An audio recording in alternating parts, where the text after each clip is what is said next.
Charles Weigel wrote that song in a moment of heartache. His wife, he went into evangelism and was traveling, and his wife was against it, opposed his doing it, and one day she came to him and said, "If you continue to do this," she said, "I'm gone." And he said, "I cannot undo what God has done." And she left, and he sat down and wrote the first verse of that song, that no one cared for me like Jesus. And then the rest he wrote sometime later. So it's a song that was born in the midst of heartache. Daniel chapter 3 tonight. I want to talk to you about the trials from Daniel chapter 3. We'll begin reading in the first verse of Daniel chapter 3. Nebuchadnezzar, now remember again from just a brief idea from this morning's message, the children of Israel were taken into captivity, and this was the led out of Jerusalem, and the 586 when they went, that's when Jeremiah went, and Jeremiah was the weeping prophet, leaving, looking back, seeing the city, and his heart was broken. Nebuchadnezzar was the king of Babylon at this time, and we introduced to him in this book of Daniel. Chapter 3 says, Nebuchadnezzar the king made an image of gold, whose height was 6 cubits and the width 6 cubits, and he set it up in the plains of Dura in the province of Babylon. And the 60 cubits was about 90 feet tall as it stood in the plains of the wilderness. And King Nebuchadnezzar sent word to gather together the satraps, the administrators, the governors, the consulars, the treasurers, the judges, the magistrates, and all the officials of the provinces to come to the dedication of the image which Nebuchadnezzar had set up. You can imagine the plains of Dura, and all the leadership is coming, and all the people are gathered. So the satraps and the administrators and the governors, the consulars, the treasurers, the judges, the magistrates, and all the officials of the province gathered together for the dedication of the image of King Nebuchadnezzar had set up.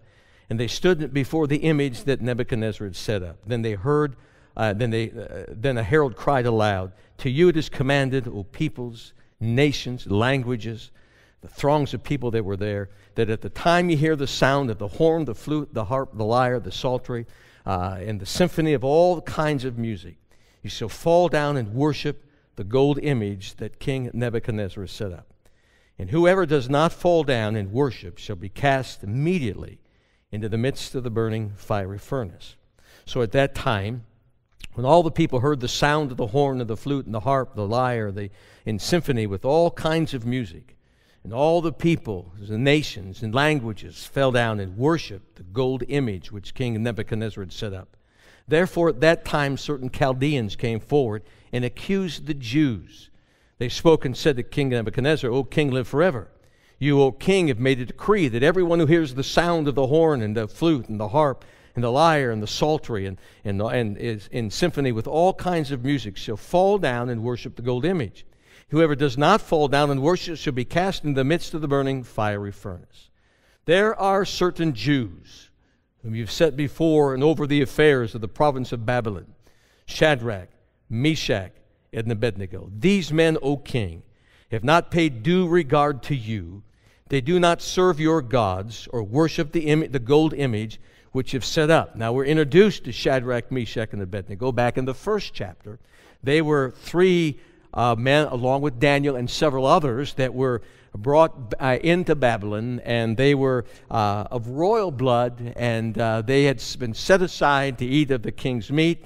And Daniel, Shadrach, Meshach, and Abednego said, "We'll not do so, and we'll trust God." God provided and so forth. But here were three men. Daniel most likely was in another part of the kingdom. We don't read of him in this story. But these three men failed to bow down. They were in positions of leadership, but they failed to give obeisance to Nebuchadnezzar. Verse 14 says, or in verse 13, "Then Nebuchadnezzar in rage and fury," and you can almost see the veins in his neck protruding, "gave the command to bring Shadrach, Meshach, and Abednego. So they brought these men before the king. Nebuchadnezzar spoke, saying to them, "Is it true, Shadrach, Meshach, and Abednego, that you do not serve my gods or worship the gold image which I've set up?" Now, if you're ready at the time you hear the sound of the horn and the flute and the harp and the lyre and the psaltery and symphony with all kinds of music, and you fall down and worship the image which I have made, good. But if you do not worship, you shall be cast immediately into the midst of the burning fiery furnace. And who is the God who will deliver you from my hands? They had all these false gods, and he was equating the God of Israel with these false gods. Shadrach, Meshach, and Abednego answered, said to the king, O King Nebuchadnezzar, we have no need to answer you in this matter. If that is the case, our God, whom we serve, is able to deliver us from the burning fiery furnace. And he will deliver us from your hand, O king. But if not, now I want you to go back in verse 17. This is the case, our God will deliver us. They believed in the purpose of God. They knew, or the power of God. They knew that God had power, God to deliver them. But if not, verse 18, be it known to you, O king, that we will not serve your gods, nor will we worship the gold image that you've set up. In verse 18, they understood the purpose of God. The power of God, in verse 17, God could deliver. Verse 18, the purpose of God, that God, it may not deliver us. If God doesn't deliver us, no big deal to us, because we're still in the hands of God. God will take care. But I want you to know, king, we're not going to bow down, and we're not going to worship you or your false god. That's not how we're made. That's not what we believe. Then Nebuchadnezzar was full of fury, and you can imagine his face red in anger, and the expression of his face changed toward Shadrach, Meshach, and Abednego. He had appreciation for them until this moment. And he spoke and commanded that they heat the furnace 7 times more than it was usually heated. And he commanded certain mighty men of valor who were in his army to bind Shadrach, Meshach, and Abednego. And the idea is they bound them tight and cast them in the burning fiery furnace. Then these men were bound in their coats and their trousers, their turbans, and their other garments, and were cast into the midst of the burning fiery furnace. Therefore, because the king's command was urgent, and the furnace exceedingly hot, the flame of the fire killed those men who took up Shadrach, Meshach, and Abednego. And these 3 men, Shadrach, Meshach, and Abednego, fell down, bound in the midst of the burning fiery furnace. And King Nebuchadnezzar was astonished, and he rose in haste and spoke, and saying to the counselors, did we not cast 3 men bound into the midst of the fire? And they answered and said to the king, true, O king. Look, he answered, I see 4 men loose walking in the midst of the fire, and they have no hurt, and the form of the 4th is like the Son of God. And then Nebuchadnezzar went near the mouth of the burning fiery furnace and spoke, saying, Shadrach, Meshach, and Abednego, servants of the Most High God, come out, come here. And Shadrach, Meshach, and Abednego came from the midst of the fire, and the satraps and the administrators and the governors and the kings and the counselors gathered together, and they saw these men in whose body the fire had no power, and the hair of their head was not singed, nor were their garments affected, and the smell of fire was not on them. And Nebuchadnezzar spoke, saying, blessed be the God of Shadrach, Meshach, and Abednego, who sent his angel and delivered his servants who trusted in him. And they have frustrated the king's word and yielded their bodies, and they should not serve nor worship any god except their own God. Therefore, I make a decree that any people, nation, or languages which speaks anything amiss against the God of Shadrach, Meshach, and Abednego shall be cut in pieces, and their houses shall be made an ash heap, because there is no other God who can deliver like this. And the king promoted Shadrach, Meshach, and Abednego in the province of Babylon. Ever see the old newsreels of World War II? It's the Nazi Germany and the people that followed Hitler by the masses. Is just astounds me. Studying a little bit about him and history and so forth, it just really is astounding. But I believe it was in Nuremberg before the war actually broke out. There are, they say, 1 million people that are standing around, and he's walking through the crowd, and everybody's giving them the Nazi salute. In my mind, I can imagine the plains of Dura as I'm watching that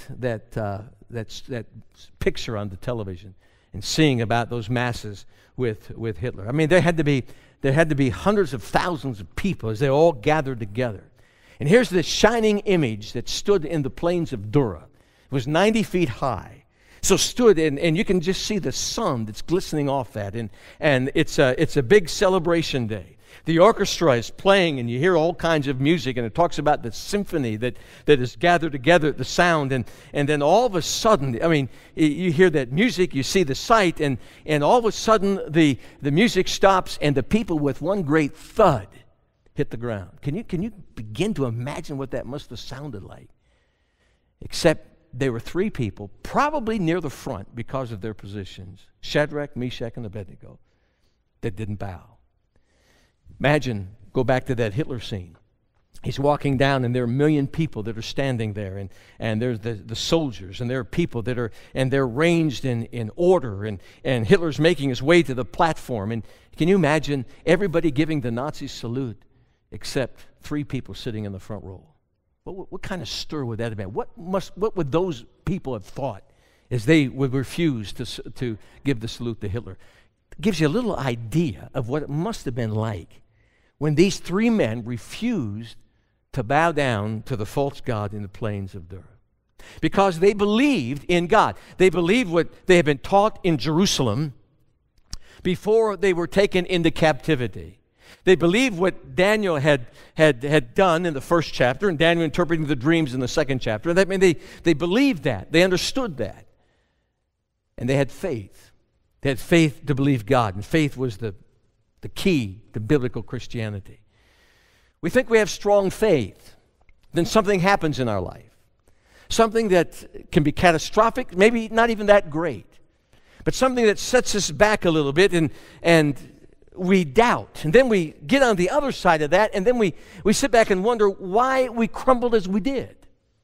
Why did we fade? Why did we give in at a time when we shouldn't have? We don't like the fire. We don't like the furnace. I've come to the realization, though, in the Christian life that there are many fires because many fires are needed in our life. And God uses them for our benefit. He uses the fires to teach us something we may not learn about ourselves unless we go through the fire. And God allows those things to happen that we might see just exactly where we are or who we are and what we're really made of as Christian people. So I want us to look at this passage, and there are 3 or 4 things I want us to see that we can take with us to help us understand the importance of the trials and the fire as we think of this real biblical story that's a truth in what these men endured. First of all, trials bring us into a realization. I think back in the 15th verse, it says, now, when you are ready at the time to hear the sound of all these instruments, he said, you fall down and worship the image which I've made good. But if you don't worship, then you'll be cast immediately in the midst of the burning fiery furnace. These men were given an alternative: idolatry or death. Something they had to decide. The devil would have us to believe if we're going to follow the Lord, then it'll invite hardship to ourselves. We follow God, then there's going to be some heartache that we're going to go through, and we're inviting difficulty into our life. So we ask ourselves then, will God's voice be supreme? Will God's authority be dominant in my life, or will something else prevail? And so the devil comes along and tries to entice us, and really on the answer to that question hangs our spirituality. How spiritual are we really? I mean, it's not just the outward thing, because I come to church and I go through the motions of Christianity. But what is it in our daily life when there's nobody around and there's no pretense? What is it? How spiritually are we really in our life? How spiritual is our life? You've heard the story before of a young boy that wasn't a young boy in teenage years and went into church to find a private place to pray and got alone. And then wrote down on a piece of paper a number of things that he was willing to do for the Lord, and put it on the altar and said, now, and signed the paper and said, now, God, here's the things that I want to do for you. I'm willing to do, and just, I mean, speak to my heart and show me what you want me to do. And there was no answer. And then he got to thinking, and the Lord impressed upon his heart. He said, God impressed upon his heart, I want you to just take a piece of paper and just sign your name, blank piece, sign your name, and put it down, and let me dictate to you what I want you to do.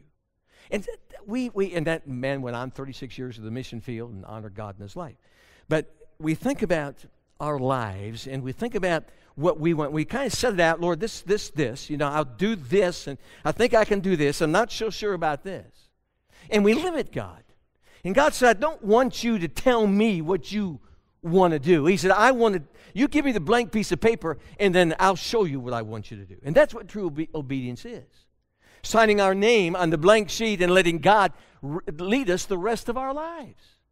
And that's what's before us as we think about that, as we just throw out the challenge, as God throws the challenge out to us in following His direction. God allows the trials in our lives to see many times if sin is present. Now, it doesn't mean we go through a trial because we've sinned. These men hadn't sinned. God brought the trial. But it is a time to examine ourselves. We go through a trial and say, all right, Lord, is my heart right with you? And we examine.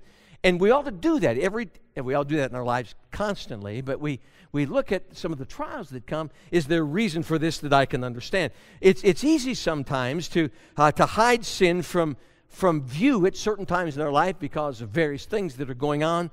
But it's important to examine ourselves. But Satan comes along and gives alternatives. He gives alternative to our conduct. Imagine what could run through our minds if we were in this situation. If I bow, it really doesn't mean anything because in my heart, I know who God is. So if I know who God is, then bowing down really doesn't mean anything. I mean, they could have said that.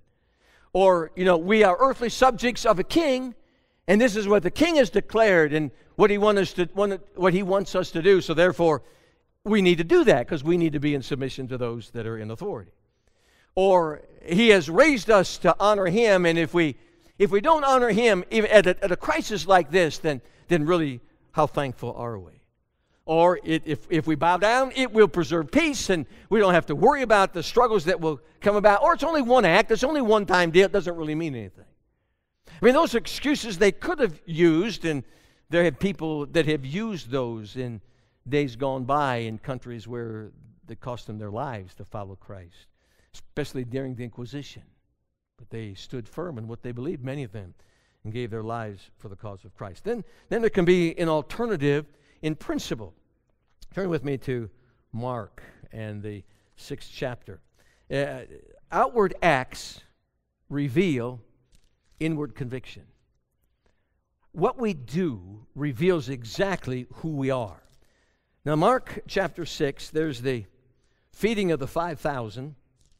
It's also recorded in the other Gospels, of course. But he feeds the 5,000, and they had the little test and what they were going to do and where we're going to get the money and so forth. And so there was the feeding of the 5,000. And then there is the test that comes. Verse 42, so they ate and were filled. They took up 12 baskets full of fragments of the fish.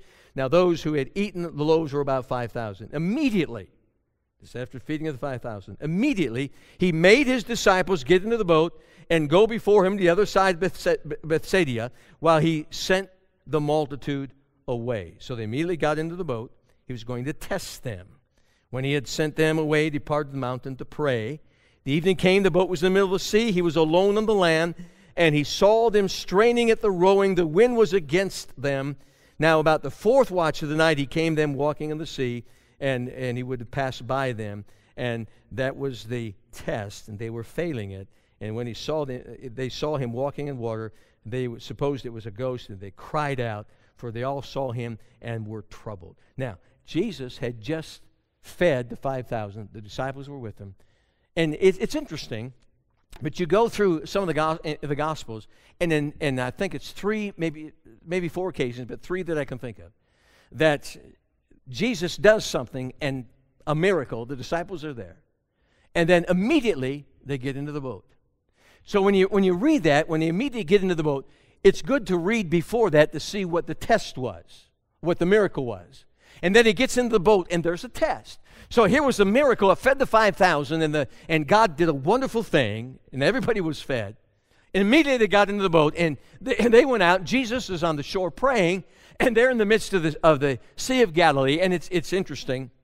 Sea of Galilee, there are mountains around. And when we were out there, we were toward the late afternoon, and we're getting ready to come. And just immediately, a wind started coming. We just got back as it was picking up. But I mean, it comes down through the mountains and comes through the valley from the southern part of the mountains and comes through there. And the wind is very quick, and it can be very destructive.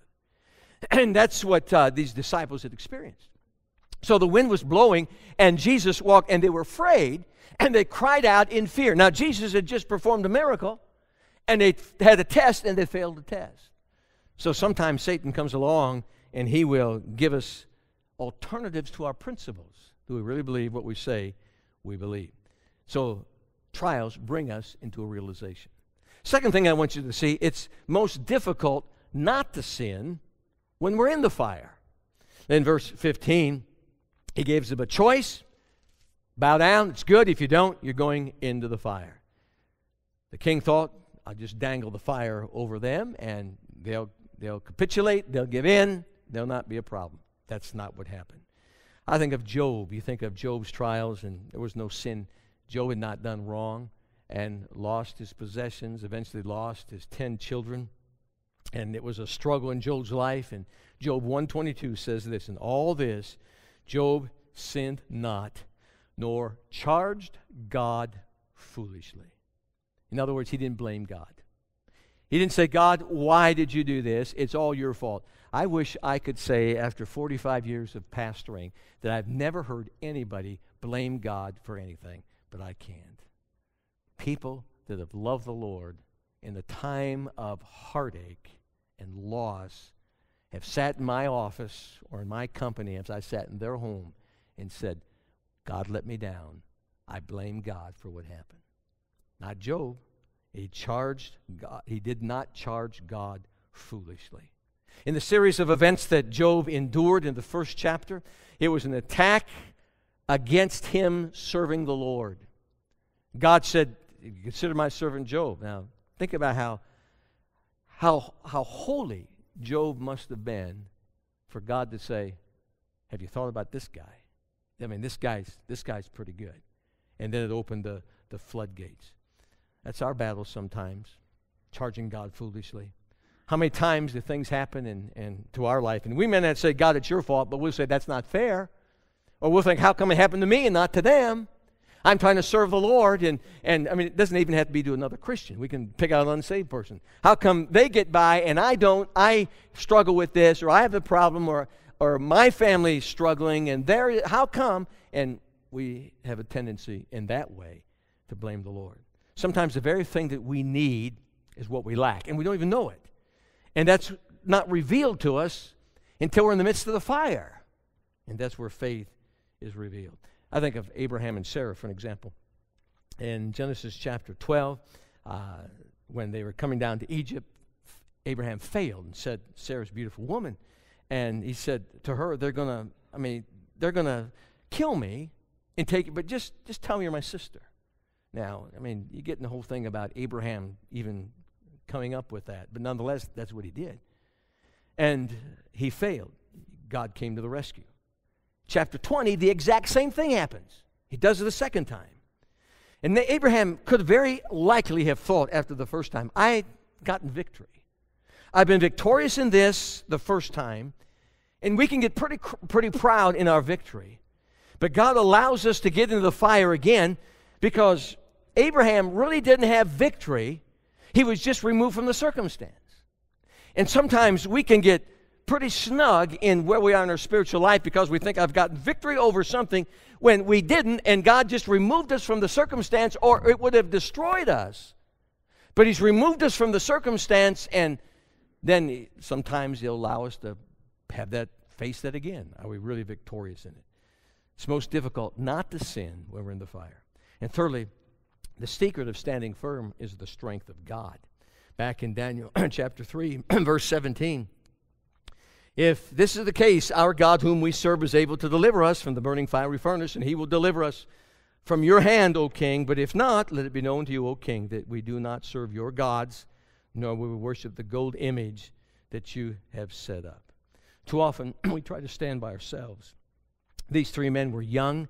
They have gone through some traumatic circumstances. They were ripped out of their homes. They were put into a foreign land, and they were taught foreign philosophy that was contrary to the law of God, and they were thrown before other gods. And I mean, these guys had gone through some traumatic situations. Now their lives were on the line. What were they going to do? They had confidence in the power of God. They believed it.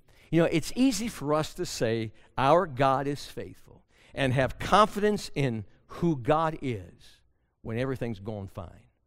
But when the trial comes and the heartache comes and the sorrow comes, do we really rely on the power of God? And I can't answer that for you. That's between you and God. And we learn our faithfulness. We have confidence in His power.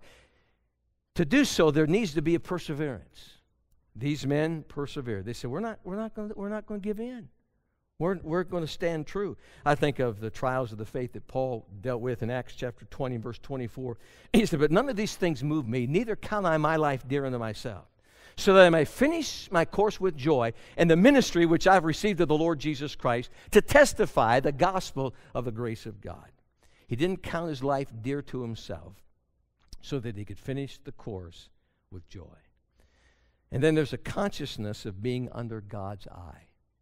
We need to be conscious of that.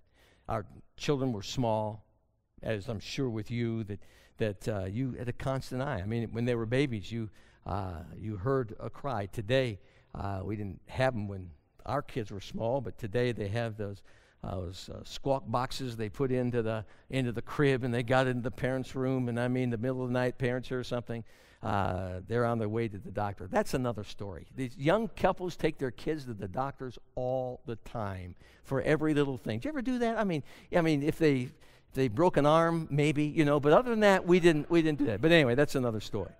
But I have absolutely no idea how I got onto that, and I forgot where I was. But anyway, being near the Lord, and the Lord having His eye on us, and we have our eye upon our children. And think of that, God with us, and God always looking out for us.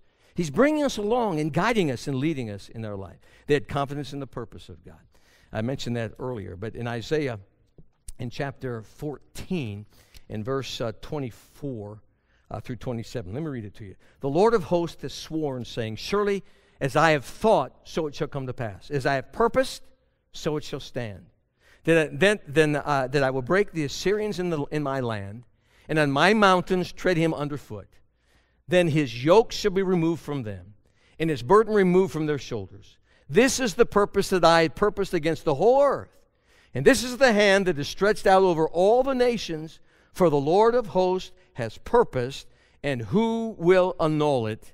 His hand is stretched out, and who will turn it back? God has a purpose.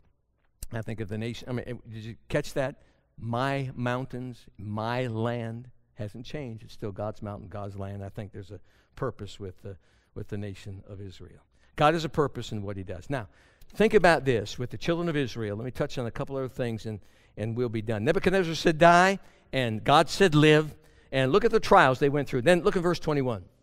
Then these men were bound in their coats. They're getting ready to throw in the furnace. Their trousers, their turbans, their other garments. In other words, they were fully clothed, and they were cast into the midst of the burning fiery furnace. So that's how they were put in, and this is the trial, all right? What happens when they're in there? Verse 24. King Nebuchadnezzar was astonished. He rose and spoke, saying to his counselors, do we not cast 3 men bound in the midst of the fire? And he answered and said, O king, true. Look, he said, I see 4 men loose, walking in the midst of the fire, and there's no hurt on them, and the 4th is the form of the Son of God. First of all, it says in verse 25, the flames had no power over them. They're thrown into the midst of the furnace. The flames it was so hot that those that threw the men in died. I mean, they were swallowed up with the heat. But here it says, I see that they have no hurt on them. There's no hurt whatsoever. Flames had no power over them. Notice what else it did. It said that the furnace only loosed them from their bondage. He said, we had 4 men, we bound them, but I see 4 men loose. So what do your trials do? They loose you from your bondage. They don't keep you more bound and keep you under and keep you destroyed and tie you up and can't do anything. It looses you from your bondage. That's what happened with these men. Look, skip down verse 27. We'll come back to 25 in a minute. Verse 27, he says, and the satraps and the administrators, the governors and the king's counselors gathered together and saw these men on whose body the fire had no power. And he said, and had no power, and the hair of their head was not singed, nor were their garments affected, nor the smell of fire on them. In other words, there was no ill effect. They went through the fire. There was nothing. They were thrown into the fire, but their hair was not burned. Their clothing was not burned. There's no singed. Their garments were not singed. They didn't have the smell of fire on them. They're in the midst of the furnace. And the furnace had no ill effects. Get into the trials. And it's not going to destroy you. It will have no ill effect. If our heart's right with God, that's the bottom line. If we're doing what God wants us to do, the furnace is not going to destroy us. Back to verse 25. Do we not throw 3 men in? Yeah, I see 4. And the 4th is like the Son of God. They had a closer association with God. I think closer association with Jesus. There's a pre-incarnate appearances of Christ. And I think this is exactly who it is. The king says, oh, this is an angel. I think it was the pre-incarnate Christ making an appearance in the midst of the furnace. They had a closer association with Jesus. What are you going to do in your trials? Have a closer association with Jesus. If you don't, you miss it. And then I want you to see this in verse 30. The king promoted Shadrach, Meshach, and Abednego. They went through the fire, and they were promoted. You go through the fire, God promotes you. You grow spiritually, you have a closer association with Jesus Christ, God promotes you. I don't mean He promotes you in your job. I mean, it may be something that happens, but He promotes you. I mean, you're in a different plane of relationship with the Lord. A different plateau. You're walking in fellowship with Him. What a joy it is to know our God and to have a relationship with Him that is unbelievably true if we follow His will and His direction.